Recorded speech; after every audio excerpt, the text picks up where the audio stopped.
she said to me, "Are you happy with the sex? Are you happy with the sex?" Now, if your partner asks you that question, the answer must be, yeah, it's fucking great, love. Yeah, I love it. Yeah, every 8 weeks is loads, actually, do you know? Do you have to pull my hair so much? Something like that. That's what I should have said. That's what I wanted to say. That's what I really genuinely wanted to say. But what I actually said was, I'd love a threesome.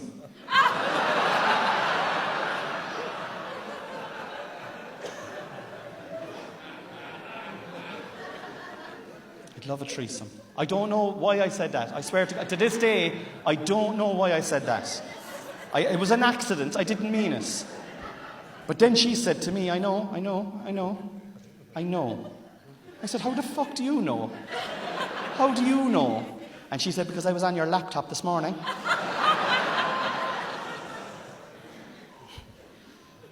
Oh. Right. And I was thinking about what to say, you know, and then she said, I've one organised for us. I can sense the shock now going through you. I was like, what? What do you mean you've one organised for us?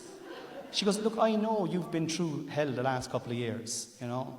I know it's been tough for you. You had to park your career, you're minding the kids, and this is something you want to do. And look, we're with each other, you know, the best part of a decade now. And if this is what you want to do, then fuck it, let's do it, let's do it, you know. And I was like, well, if you want to, do you know what I mean? Whatever, well, yeah, you know, well, yeah, really? And she goes, yeah, let's do it, And I said, all right, son. But I have a few rules. 3 rules. I was like, grand job, no bother. What's the first rule? She said, the first rule is, I just don't want to do it here. I don't want to do it here.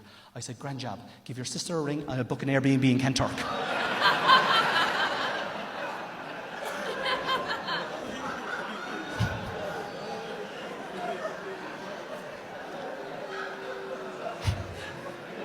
Her sister's here as well tonight.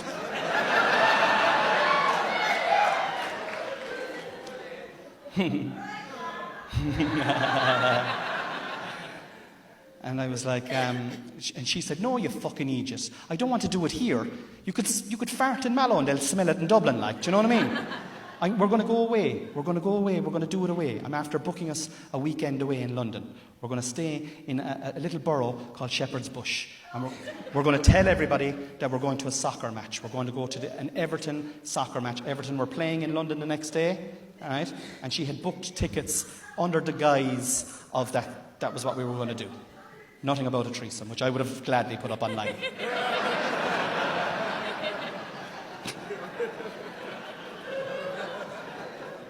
I said, look, no bother, that's fine. I said, what's the second rule?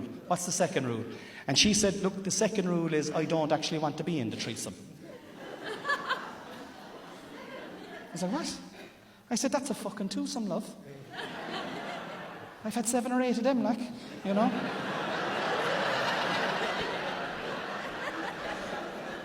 And I've had thousands of onesomes.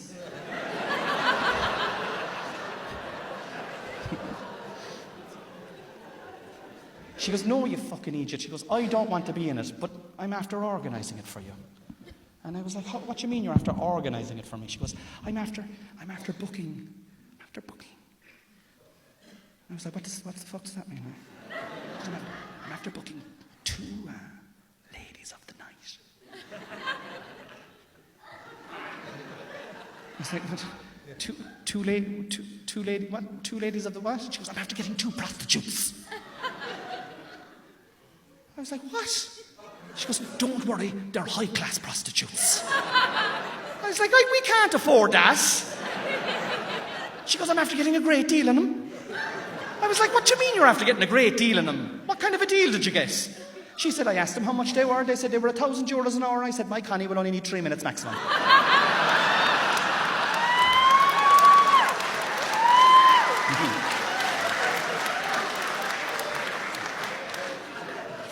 And I appreciated her exaggerating as well, to be honest, you know.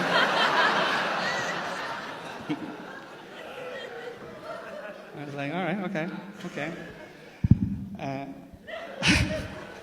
And I said, what's the third rule, so love? What's the third rule? And she said, look, the third rule is the most important rule of the whole lot. She goes, as long as you're doing stand-up comedy across the country, I never, ever, ever want you to tell this story on stage.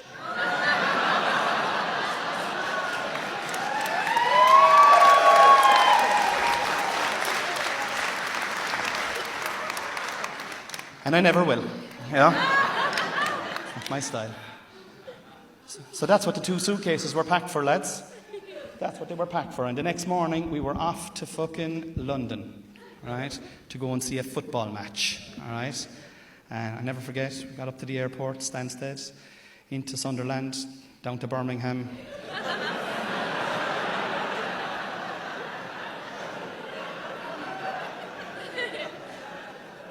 Just in time for the match. And Everton won as well. Hey, I had to make something up in this fucking story. And we were meeting these 2 girls in a gay bar, right, after the match, okay, in Shepherd's Bush. I don't know if you've ever been there. There's a gay bar ran by a woman from Clare called the Bush Bar, and I thought that was a great name for a lesbian bar now, you know, all right? And I remember the match was over, and myself and Noel, we'd been drinking now all day. We were drinking the Prosecco and the Mate and all that kind of racket, okay? There was no dada now here. There was no dada. We were going all out, right? And the match was over, and we were in a black taxi, and we were flying through the streets of London, zipping through the streets of London, and all the ambers and oranges and reds and greens, and, you know, we were full of drink, and I don't know, whatever happened anyway, we were holding hands. We just kind of glanced at each other, and we started kissing, right? Like we had been 12 years earlier when we'd first gone out with each other, you know, shifting, a good fucking Irish shift. Load of tongue and everything, like, do you know what I mean? Spit and all that racket.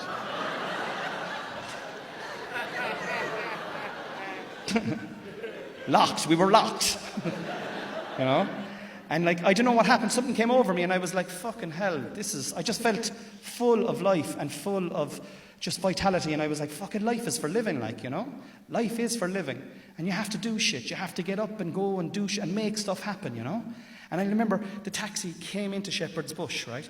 And I saw the pub, and if you're ever there, you'll see it. A big, massive green door, big, huge green door, and a taxi outside it pulled off, leaving a space for our taxi to pull in.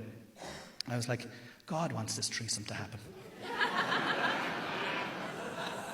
You know? And our taxi pulled in, right, into that space outside the door, and I took out my wallet, and I tapped to pay, and I stepped out of the car. And I turned to take my wife's hand, but as I turned, I caught her eye, just like I'm catching your eye there now, all right? And I saw, in a tiny amount of time, she didn't want this threesome to happen at all. I could see pain.